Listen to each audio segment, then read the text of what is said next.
In this video, I'm walking you through how to do static back goalpost hold. So if you don't know what static back goalposts is, watch my video on that because you probably want to be a little bit more warmed up before you come into this one. Maybe not, give it a go, but do watch my other video on static back goalposts to understand the full movement in action. We're going to hold this here. So for goalposts, we've got our hands in really tight fists. So make sure that those fists stay really, really gripped. You are squeezing all of your fingers in throughout this exercise. So even though we're going to be concentrating a little bit more on like the shoulders and what's going on around the shoulders and the upper arm, don't forget your fingers. You can always get more out of an exercise. So keep those hands clenched in nice and tight, working on that grip strength. You're taking your elbows up to shoulder height and the hands go towards the ceiling. Legs, feet, stomach, spine, all relaxed, melting into the floor. You should not have an arch in your back and you should not have tension through your neck, your jaw, your upper back, your shoulders. If you do, you probably need to spend longer in static back to allow the thoracic spine to extend. If the longer you spend in static back makes you feel worse, static back is not the exercise for you. You may well need a pillow, a couple of pillows, a couple of yoga blocks underneath your head to reduce some of the tension through your spine so that your spine can actually relax off. Anyway, watch my video on static back so you understand what it is that you're looking for in static back. We've got our goalpost position. What we're going to do is we're going to pull our shoulder blades back and down behind us as far away from our ears as we can go. Squeezing your shoulder blades back and down behind you is not flaring the rib cage or flaring the spine. Your rib cage should stay grounded on the floor, as should your spine. It's very much just the shoulder blades that pull together like so. So fingers and hands are active, squeezing into fists, pulling shoulder blades back and down behind, and then I'm going to show you how I do this, and then I'm going to show you how other people might need to do this, just dependent on the range of movement that you've got. Keeping the shoulder blades squeezed back and down behind you so that there is no movement through your shoulder blades, it is arm rotation. You are going to take your hands back towards the floor, but notice that you are not just trying to get your knuckles to the floor like this, because what will happen is you've got this bend through your wrist, the wrist is compensating, you're not opening the shoulder enough. You're basically trying to get the back of your palms and the back of your wrist onto the floor. This is what we're going after. This is more work in the shoulder. This is compensation and it won't be that hard. So don't think about your fingers touching the floor, think about the back of your wrists and your hands. Squeezing shoulder blades back and down behind, the shoulder blades do not move. The spine and rib cage stay relaxed. There is no tensing or flaring through the spine and through the rib cage.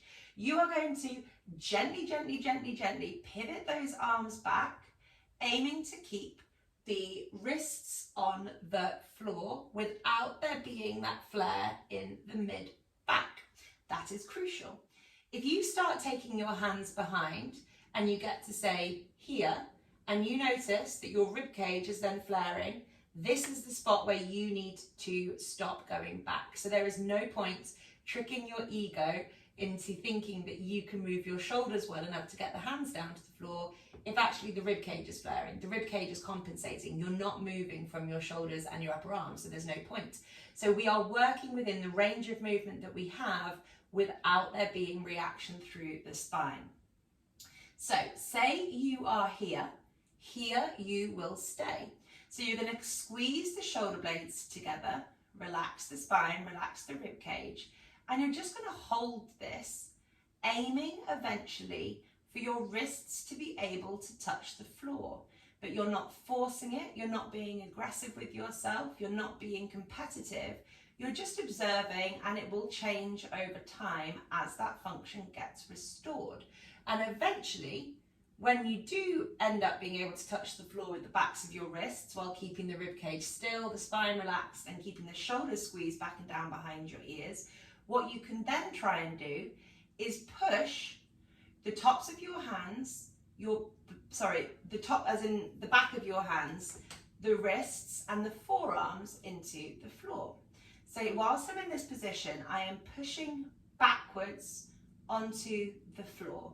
The tops of my hands are pushing back. I'm trying to maintain even grounding through each of my knuckles. So on my right hand side that feels quite easy, but on my left hand side I'm kind of preferring to push my first knuckle into the floor more than my fifth knuckle. So roll out the hands, keep that tension through the fingers, don't forget about your fingers and that grip.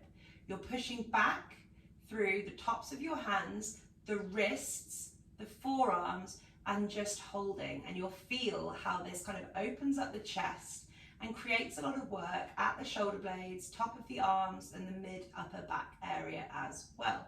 Remember, final warning here, it's not the fingers that you're trying to get to the floor, it's the wrist that you're trying to get to the floor. So do not be desperately here trying to crank those fingers back.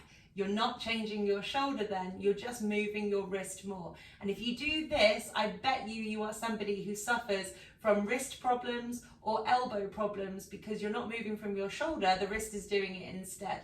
So aim for back of wrist on floor, that's gonna open up the shoulder differently.